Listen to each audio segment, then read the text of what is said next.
In my last video, I showed how to build a simple animated character in Blender using Cursor and the Blender MCP server. In this video, I'm going to show you how to install and connect Cursor to Blender using Blender MCP. The full character walkthrough is linked in the description if you want that first. New to wiring this up, Blender MCP is two programs talking. A small server Cursor runs on your machine and an add-on inside Blender. The add-on opens a port in Blender, so those messages turn into real edits in your scene. First, grab Blender from blender.org, download the latest installer for your system. Run the installer, open Blender once, and you are done. The description has a link if you want to skip this part. Same idea for Cursor. Official download page, pick Mac or Windows, install, then open it once. Link is in the description. Skip this if Cursor is already installed. Install UV first. Cursor launches the Blender MCP helper through UVX. When Brew finishes on Mac, run which UVX and confirm you get a path back.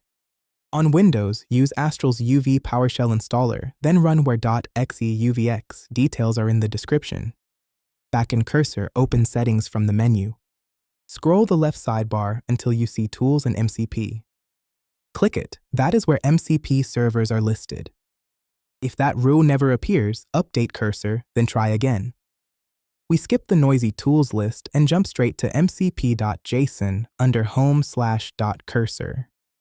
Add a server block named Blender. Command is UVX, args are only Blender MCP. If path breaks, paste the full path to UVX that you copied from terminal. Save the file, quit Cursor completely, reopen, so the server registers cleanly. In Blender, open Preferences, then Add-ons, and install the Blender MCP add-on from the release zip. Enable the checkbox. Without it, nothing from Cursor reaches your file.